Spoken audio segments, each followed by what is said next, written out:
are naughty, not nice. I want my money or else I'll kill you. What to do when a stranger calls. Plus, have you lost anything on your holiday travels? It's time for Secrets of the Lost and Found. Tonight, a lost and found experiment. All right, it's time to return this car. We've got a wallet inside the glove box, $40 inside. What are your chances of getting it back?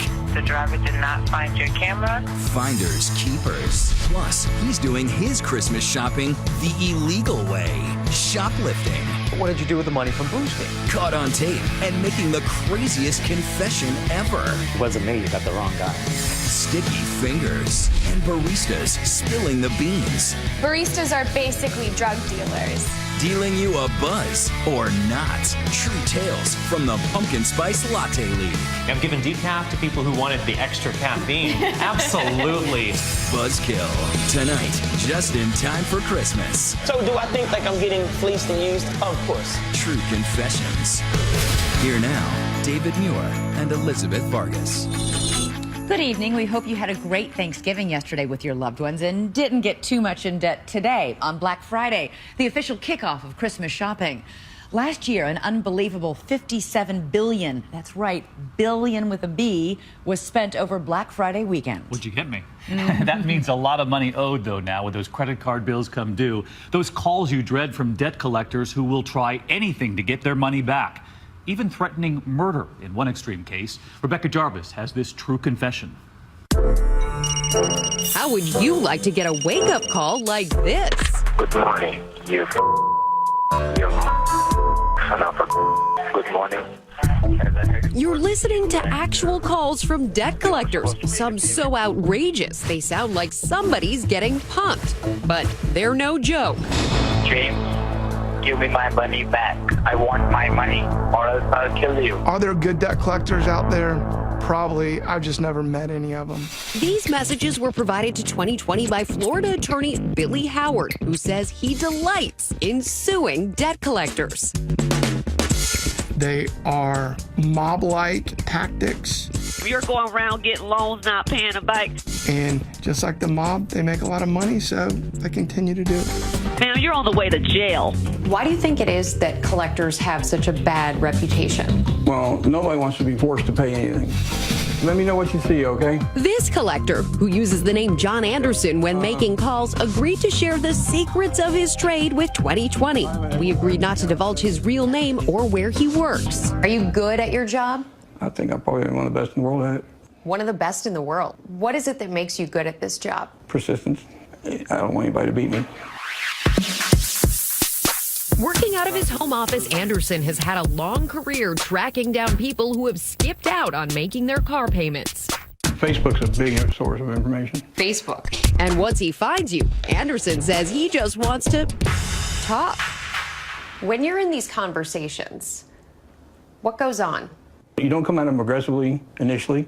You come at them with an opportunity to settle the deal. When it gets aggressive, how does it sound? Said you were going to pay, you haven't paid. Why shouldn't I take you to court? Anderson says he follows the law, pretty much. Pretty much means that you can push the edges a little bit sometimes. How would you push the edges? You're not supposed to call after 9 o'clock at night. I might call at 9:15. Would you call them names? Not really. Not really? No, not, I mean, if they call me one, yeah, you could do that. Anderson certainly sounds like a model debt collector, but you'll find out later if he's as squeaky clean as he claims. Meanwhile, plenty of other collectors have been caught blatantly crossing the line into illegal behavior. For instance, collectors definitely cannot pose as law enforcement officers. This is Officer Mark Henry calling you from Federal Crimes of Investigation Department. And of course, it's totally illegal to threaten arrest. And I'm going ahead with a warrant for your arrest. See you in court. We're not terrible people. The industry as a whole is a good thing. Richard Doan, head of the debt collection trade group, says most collectors obey the law and provide an important public service to boot. We return $52 billion to the economy every year as an industry. That is a major amount of money. Jessica? Hi, I'm Rebecca Jarvis. But 31-year-old Jessica Burke says the collector she encountered wasn't so scrupulous about following the rules. After moving to California, she lost her job as a private investigator. When she got behind on the payments on her used car, she says she ran head-on into a debt collector she will never forget. She says he just kept calling and texting. 15 text messages a day, and they weren't professional at all. Can you read them to me? Turn the car in or I send the sheriff. If you don't give it up, get yourself some bail money. Porky Pig, 200-pound slob in a double wide. He called you Porky Pig? Yep. It's pretty disgusting. Yeah, he was a really unpleasant person.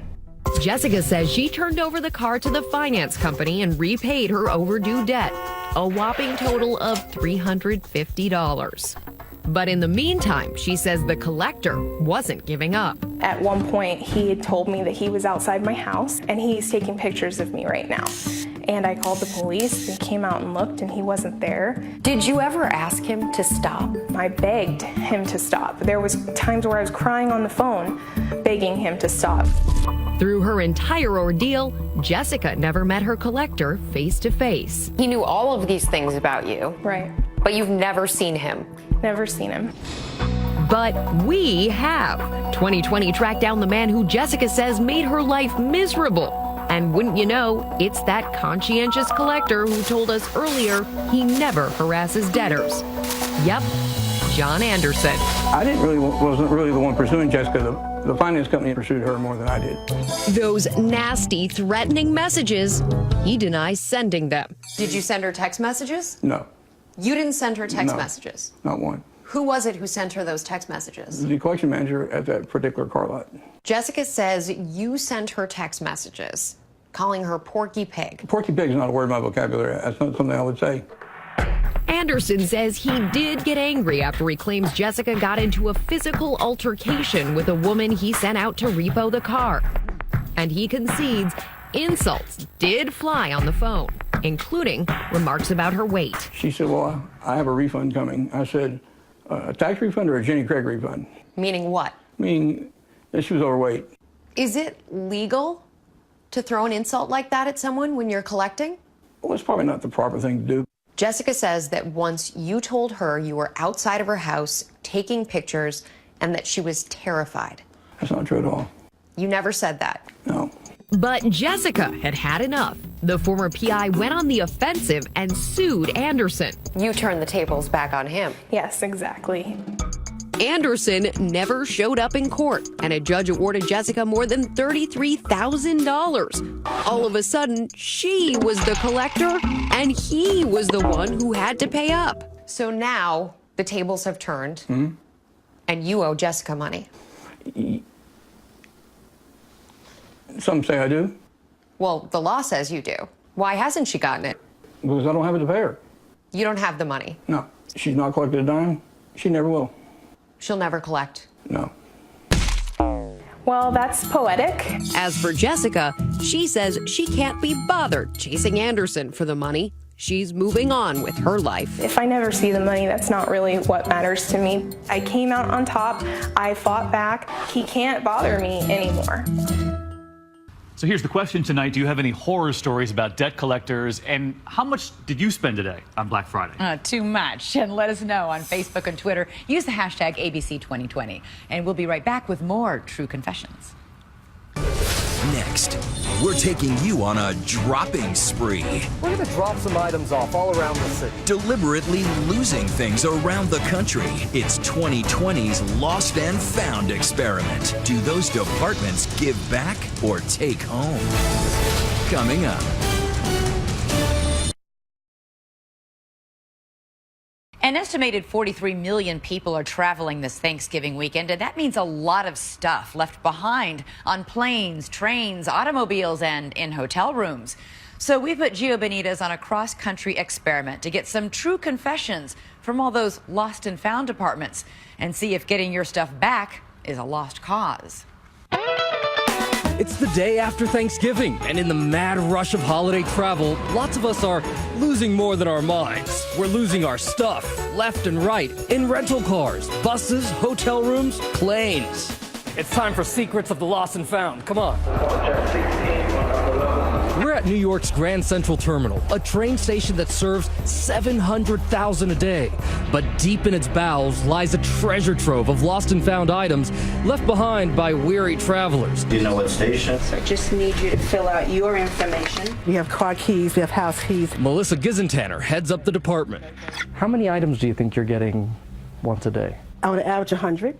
100 items per day? Yes. Where do you fit it all?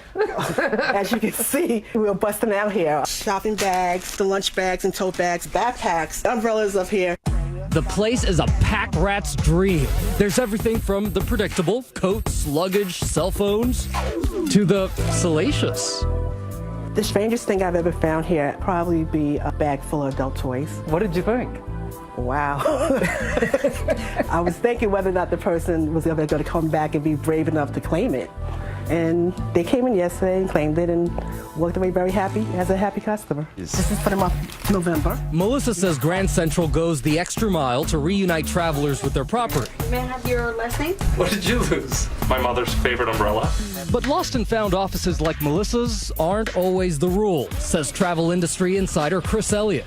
This is the busiest time of the year for travel. For some reason, when you're traveling, your brain falls out. You've left your laptop in the seat pocket. The plane lands at a large airport. Kiss it goodbye. So really, what are the odds that you'll actually get anything you lose back? To find out, 2020 set out on a cross-country test of lost and found operations, deliberately losing all sorts of items at cities coast to coast. 22 items in all, from smartphones to watches to wallets.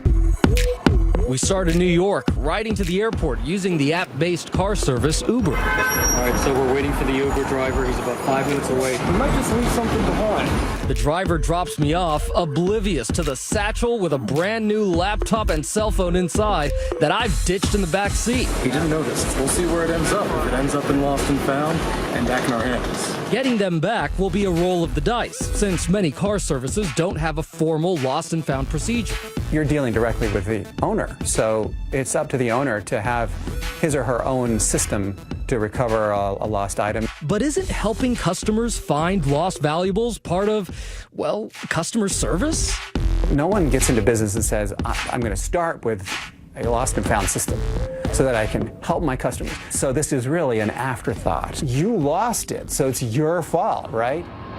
On with the journey, wheels down, and we're in the City of Angels. We're gonna drop some items off all around the city. I ditched 2 more items at this swanky hotel on Sunset Boulevard. One of them's kind of ordinary. Drop it off here, right by the couch. The other one? Not so much. But sometimes people leave behind some crazy things, like a French maid costume. We're gonna leave it in our closet and see if the real maid finds it. One thing the hotel probably won't do?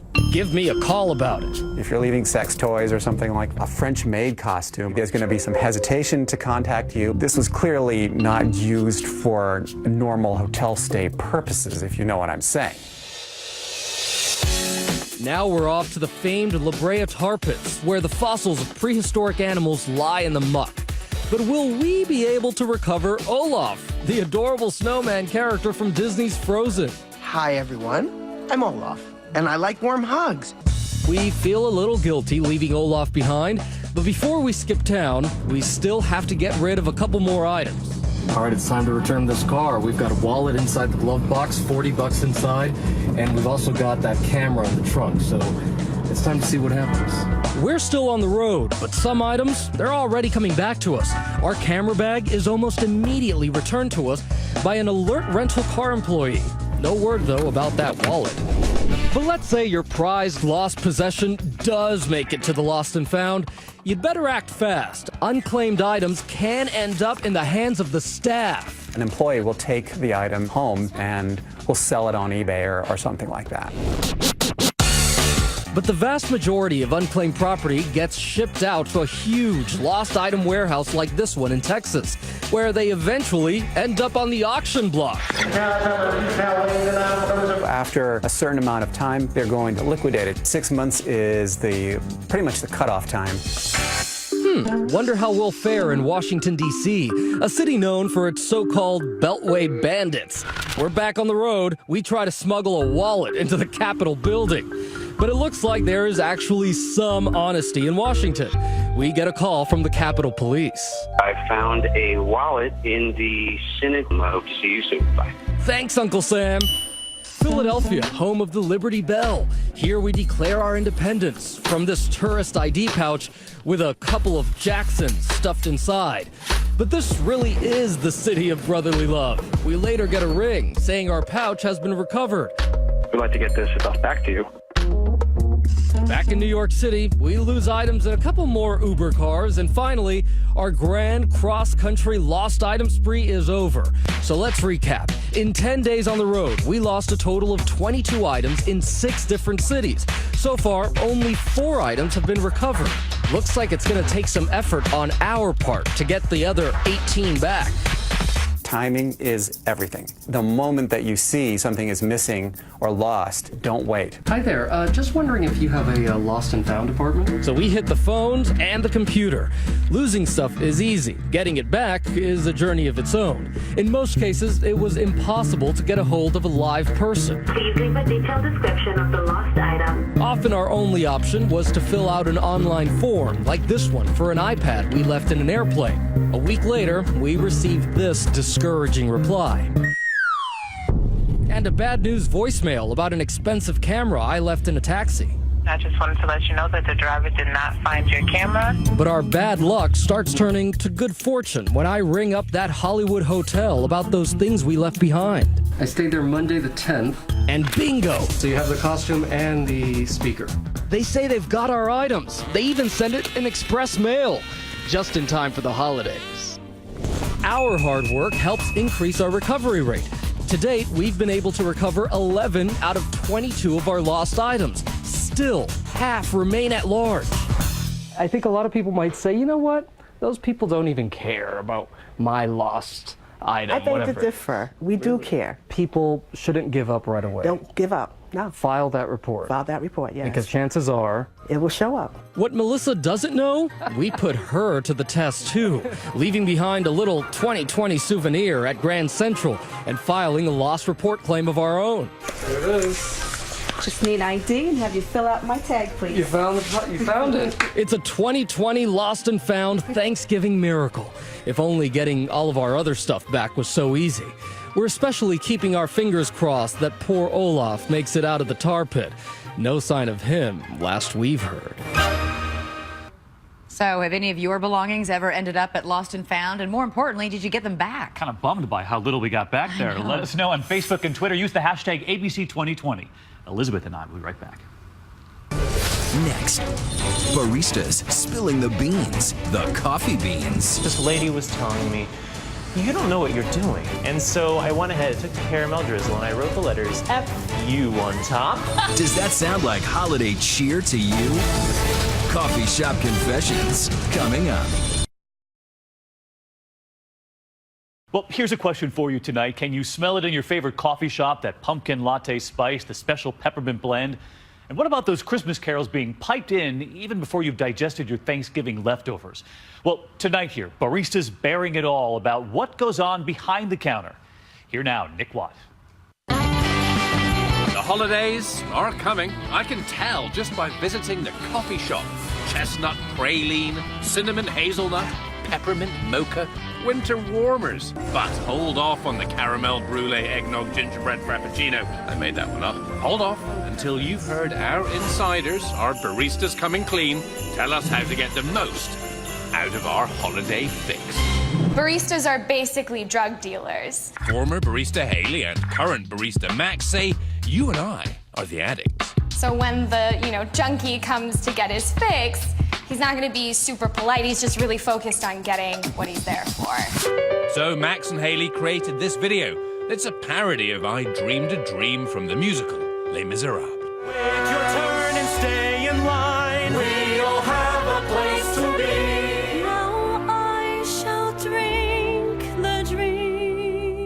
They call themselves Les Misera Baristas. It was all my pent-up sadness and frustration, and I took it to a creative outlet. There's one instance in which this lady was telling me, you don't know what you're doing. And so I went ahead, took the caramel drizzle, and I wrote the letters F you on top. So, if you've been rude, check your pumpkin spice latte for hidden messages. Then there's this guy. I had a customer threaten to stab me one time. Let's call him Bill.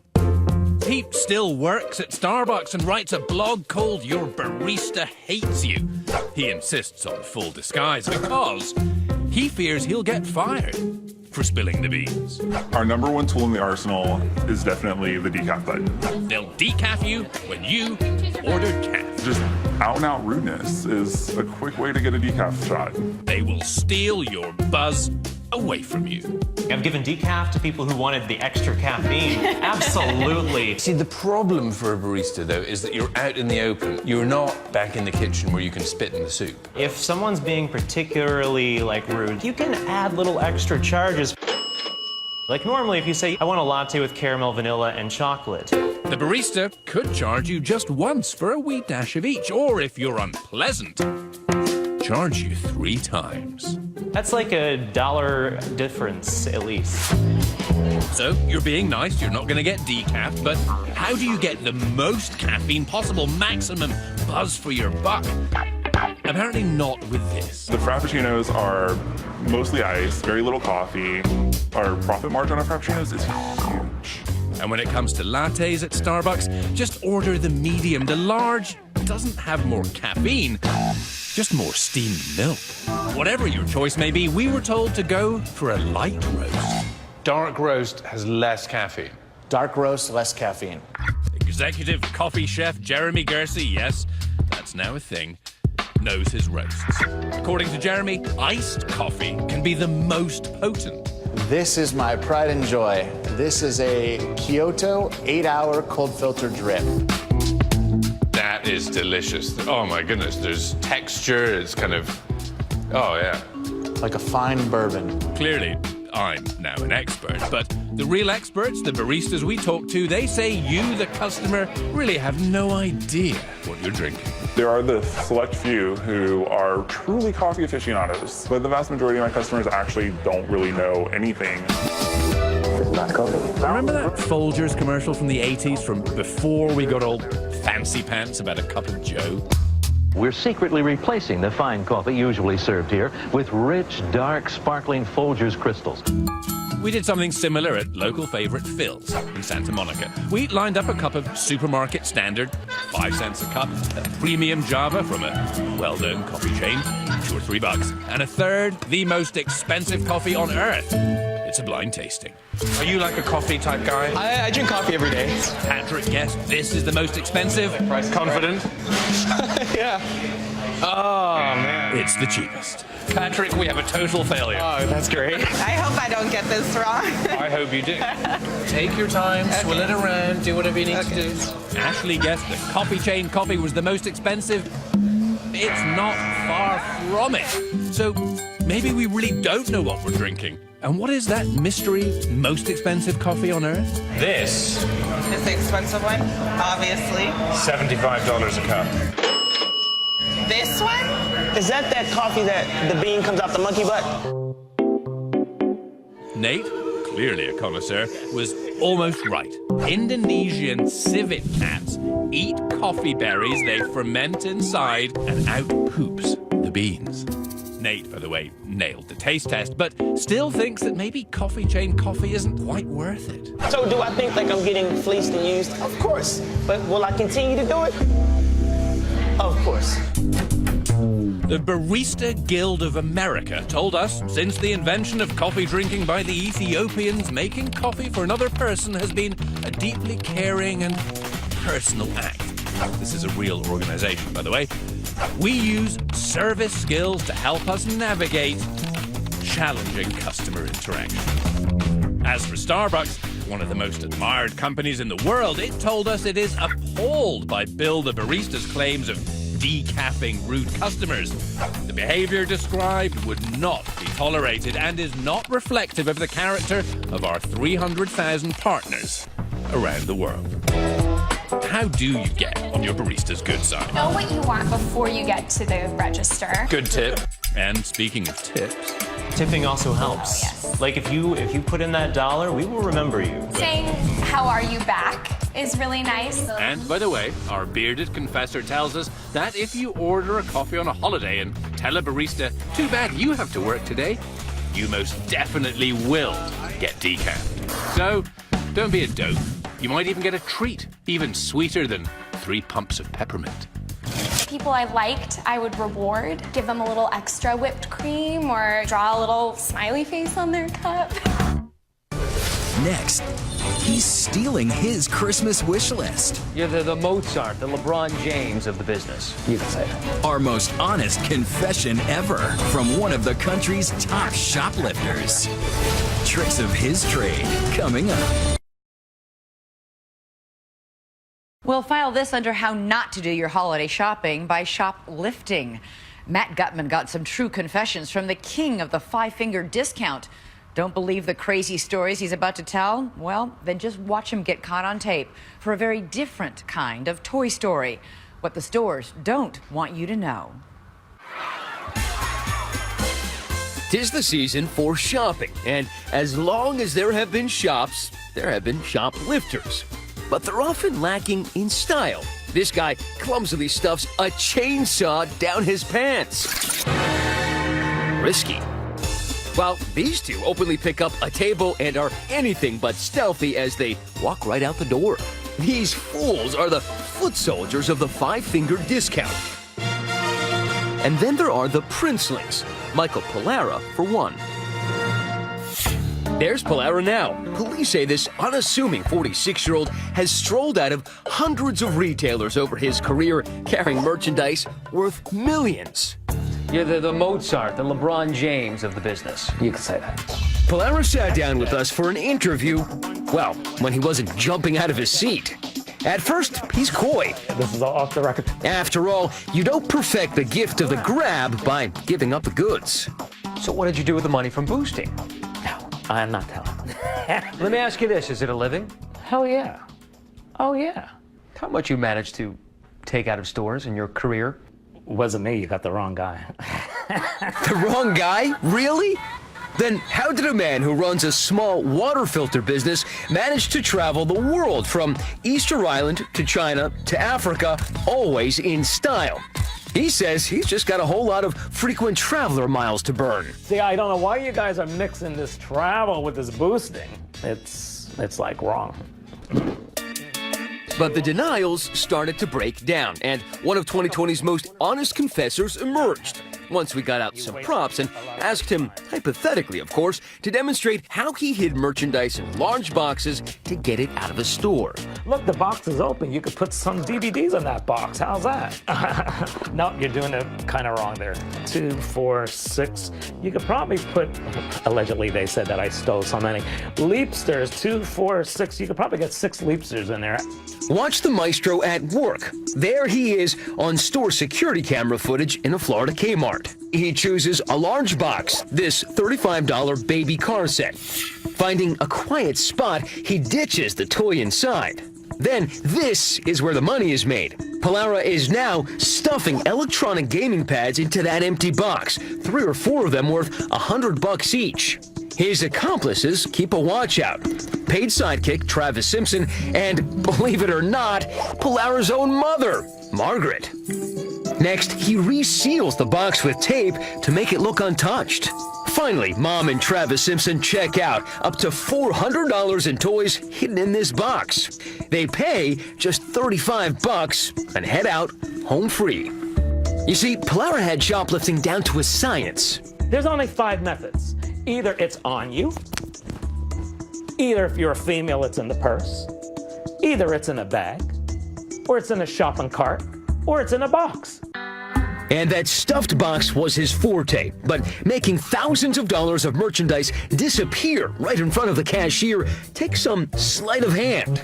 And 2 key props. Number 1, a teddy bear to make him seem warm and fuzzy. You buy a teddy bear. Allegedly, you get a little cashier. Oh, it's so cute. She'll never dream. Prop number 2, a sweaty bottle of cold water that he grabs to hand to the cashier. Hand them the water so their hand is wet. Why would the hand need to be wet? She's gonna wipe it down.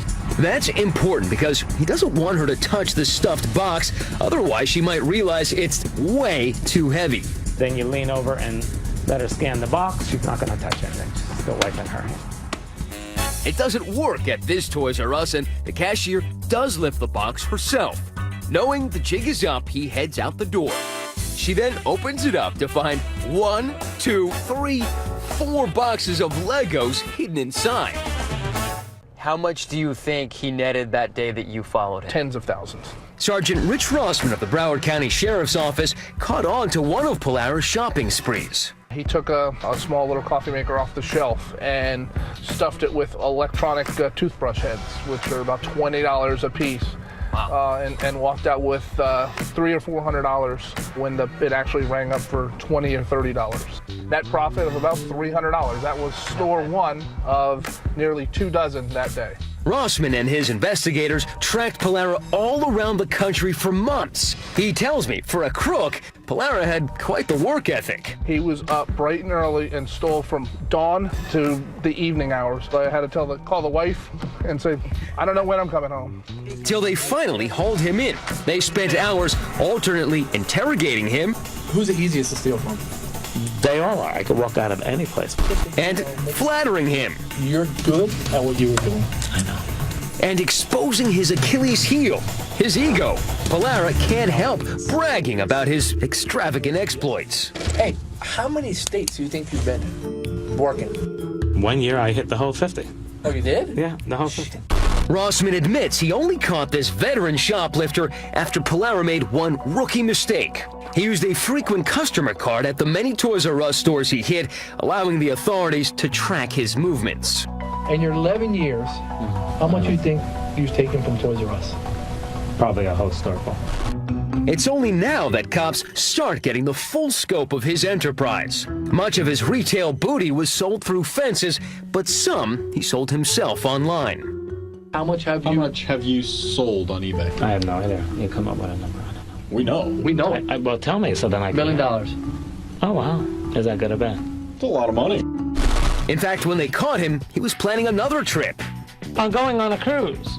I'm flying to Anchorage and picking up the cruise from there. He's got the nerve to ask his interrogators to cancel his ticket for him.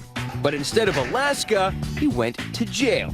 Ultimately, Polara served just 2 years. My nickname in jail, everyone has a jail name. I was Toys R Us. What about his mother? She was sentenced to probation for acting as his lookout and now is sitting off camera during the interview. I hate him and I love him. It's Italian love.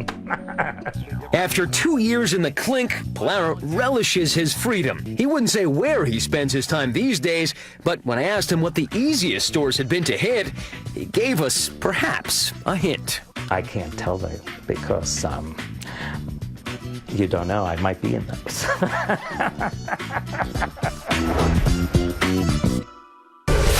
Next, timber! Look at that! Confessions from your Christmas tree seller. When to buy it, what to buy, and the truth about those old wives' tales. Put aspirin in the water or sugar. No. Next on True Confessions. You know, it seems the minute those Thanksgiving dishes are washed, the race is on for so many to find the perfect Christmas tree. But how do you make sure you don't end up with one of those Charlie Brown trees? Turns out there is a science to it, when to get it and how to make sure the tree you get lasts the longest inside your home. Paula Fair is braving the cold tonight. She's with the experts. Nothing says Christmas more than trimming the tree. But sometimes the quest to find that tree, There it is, can be as deeply religious as the holiday itself. Dad, did you bring a saw? Christmas Classics have poked fun at this annual adventure. But it's not funny when the fur in question is destined for your living room. The stakes are too high. I think it needs me. And no one wants to be ripped off with a Charlie Brown disaster. Just this past week, the town of Reading, Pennsylvania went all bah humbug when this tree went up in the town square. It just reminds me of Charlie Brown. Who picked that? There was a squirrel right now looking for a place to live in the winter. It won't even go into this tree. Wow, look at all these trees. So tonight, listen to the pros of the pine. Oh, that is Wizards of the Winter Wonderland. We're surrounded by trees. How many are on this property? I haven't actually counted them all, believe it or not. That would take a long time. Yes, it would. But there's over 100,000 trees growing on the property. Jamie Jones of the Jones Family Farm in Shelton, Connecticut, is the 6th generation of his family of tree growers. Balsam fir, Fraser fir, Douglas fir. And Jones says the most common question he hears is, where are the big ones? But that's exactly where most people go wrong. Tip number 1, size matters. They pick a tree out that's just a little bit too big. Clark? Just like the Griswolds. Do you think there's enough room for the angel? It's a common story. They get it home, the trees are all wrapped up, they unwrap it, and whoop.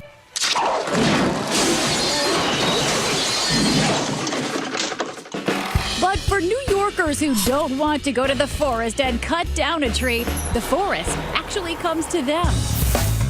Every year starting this weekend, hundreds of stands appear overnight like magic on the city streets, as a most unique subculture of tree sellers descends on the sidewalks. We have to teach people a lot. So, Douglas fir. He's known simply as Francois. New Yorkers know him by name, and believe it or not, most folks here buy their trees from someone just like him, a man who for 10 years now journeys to the city all the way from Quebec just for the season and becomes a part of the family for folks in the neighborhood. Thank you, Francois. Francois is definitely part of my holiday ritual. This is me and Francois last year. This is a yearly tradition. Francois is the focus of a new documentary called Tree Man. Thank you. He sells trees 24/7 every day until Christmas, living out of a van parked on Broadway. My darling. When is the best time to buy? Tip number 2, don't delay. All the best trees will be gone. I always tell people early buyers are happy buyers. And you won't believe how he figures out what to charge. Tip number 3, it's not just the height, it's the weight. A heavy tree is a healthy tree. It's as simple as that. That tree is just gorged with water. That's heavy. It's full of water. It's packed. Dry wood means a dead tree. We don't sell dead trees. Francois' trees cost up to $350. There is a way to get a bargain, but first, you need to know a couple of tricks of the tree trade. The ones that look good only from the front, Francois refers to them as the one-sider. Then there are damaged or malformed trees. Francois doesn't like to call them ugly. He calls them Mr. Personality. They're gonna get a steal of a deal. But whatever people buy, pets can poo-poo it all. Like on these videos posted on YouTube. Why did you pee on the Christmas tree? Brooklyn tree seller Charles Pokel has the answer. Tip number 4, pet lovers love the blue spruce. The best tree for them would be a blue spruce because it has these very sharp needles. And so the cat, once they find out the needles are sharp, they want nothing to do with that tree anymore. Pokel suggests spritzing the needles with water, but all tree men agree the most important secret for a healthy tree is tip number 5, enough water in the stand. Just tap water is all you need to use. There's a lot of tricks out there. Put aspirin